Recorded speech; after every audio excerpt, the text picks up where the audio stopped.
visueel verbaal. Troy Paul!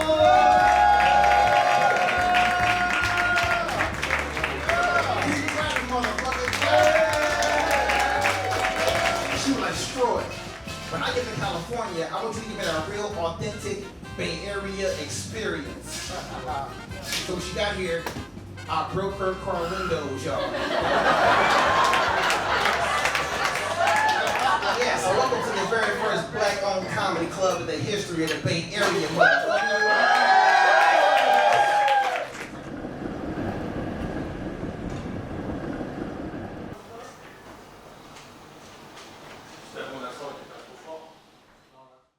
Well, I'm from Oakland, California, born and raised.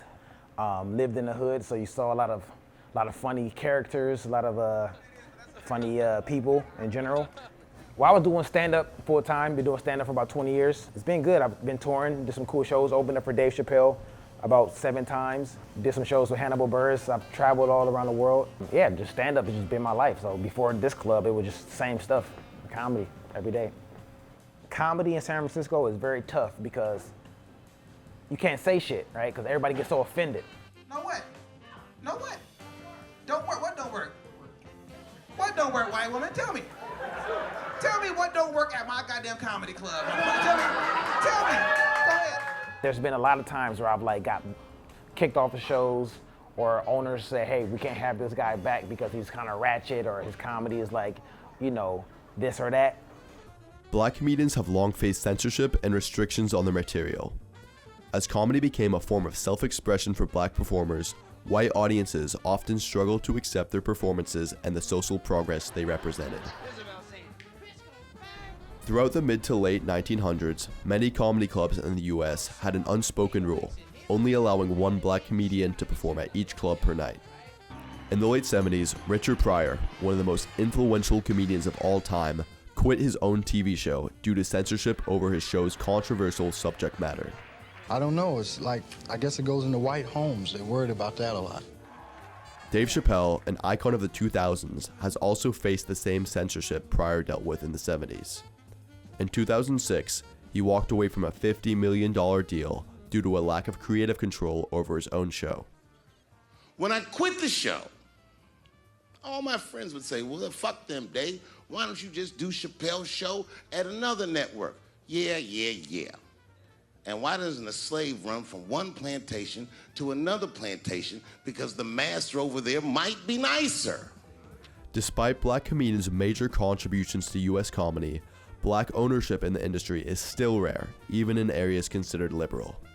In June 2024, the Function opened as the first and only black-owned comedy club in the Bay Area, creating a vital space where comedians can perform freely without fear of censorship. Being like a black person who's a part of the overall owners, I would walk into venues and they would look at me like, we ain't selling this to you, I was very surprised when I hang out with Troy, or not surprised because I was aware of it with the news, but black Americans have, they have a lot of prejudice upon that. So once you have a good friend and you're walking around, you notice that, what the fuck, it's wrong. So we actually got turned down a whole bunch of times. We went to different spaces every week for a whole year, and this was the first person that says yes, so we were like, let's do it.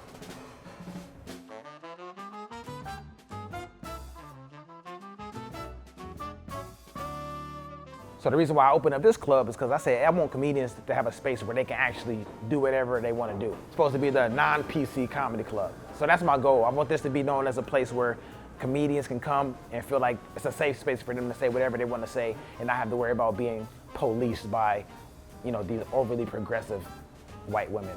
Comedy is one of the last little free speech arenas that we have, so it's very important to keep that alive. It's just more freedom when you can say whatever you want to say. Number one rule, you know what I'm saying? Just be funny and you can do whatever you want to do, It provides a platform for them to express their jokes and their fear and their communication.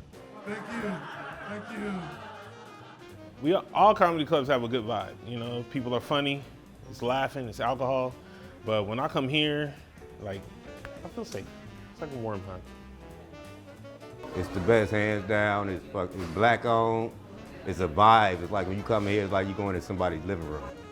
The legacy I would like to see, it's big comedians starting their career at the Function. Just to have a place that's my own space where I can come and perform. I can do an hour every night, 2 times a night. It's dope, you know. But my only dream was really to be a comedian. I love it because I can go on stage every night and perform. So that's the main thing, you know.